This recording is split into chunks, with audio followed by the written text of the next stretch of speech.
Hello, my name is Bradley Thomas, and we're going to be looking together today at 1 Timothy 4:11 through 16. And let me read God's word to us here. It says, "These things command and teach. Let no one despise your youth, but be an example to the believers in word, in conduct, in love, in spirit, in faith, in purity, till I come. Give attention to reading, to exhortation, to doctrine. Do not neglect the gift that is in you, which was given to you by prophecy, with the laying on of the hands of the eldership. Meditate on these things. Give yourself entirely to them, that your progress may be evident to all. Take heed to yourself and to the doctrine. Continue in them, for in doing this you will save both yourself and those who hear you. May God bless the reading of His Word. Now, looking together as we dive in, the introduction, basically, I mentioned that this verse was quoted to me when I was first ordained in 2013. I had a lot of people who would, you know, I was a young pastor. They said, "Don't let anybody look down on you for being young," um, because a lot of pastors in my hometown were not so young. And so, being in my late 20s, I was excited and ready to face any challenges that lie before me. And so, Paul, in this letter to Timothy, is really encouraging his spiritual son. And you see mention of his grandmother and his mother. It doesn't talk a lot about his father and his relationship. We know his father was Greek and his mother Jewish. And we know that they were devout, but not so much. It doesn't mention his father. And so Paul acts as a spiritual father in encouraging his spiritual son, Timothy. And so the first part of this is command and teach. And looking at this, I make the point that the verb, we always, in a paper like this, we work from the verbs. The verb here for, command, it means to transmit a message, to order. It's the same word that Jesus used in Luke 8:29 when he commanded the unclean spirits to leave the possessed man. And so Paul wanted Timothy to clearly share the message of Christ with those around him. Zuck suggests that Paul was prodding Timothy to be firm and courageous in his ministry. And that's really, he wanted to encourage him. And so that was the words that God gave him to share with Timothy to encourage him. Despise your youth. When you look at this, the verb for despise means to think little of, and to despise, to scorn, to show it an act of insult, disregard. And Paul knew that there would be those who looked down on young Timothy because of his age.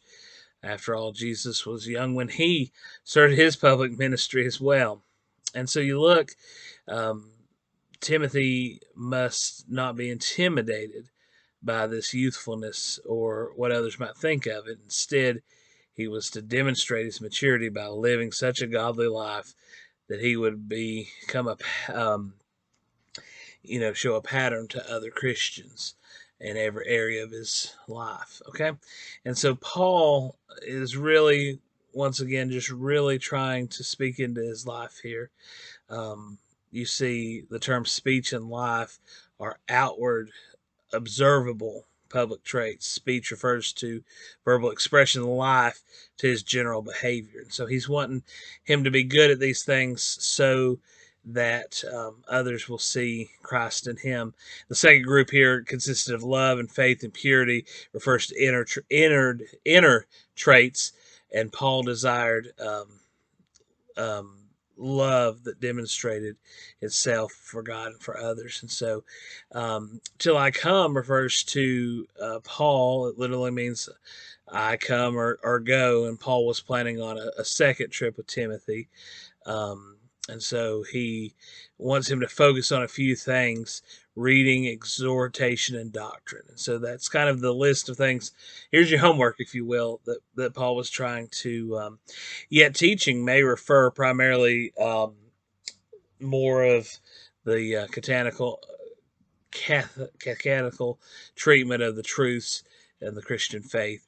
And then we talk about here, we see, do not neglect the gift that is in you, which was given to you by prophecy with the laying on the hands of the elders. And so, right here, Paul did not want Timothy to forget these gifts, teaching and preaching.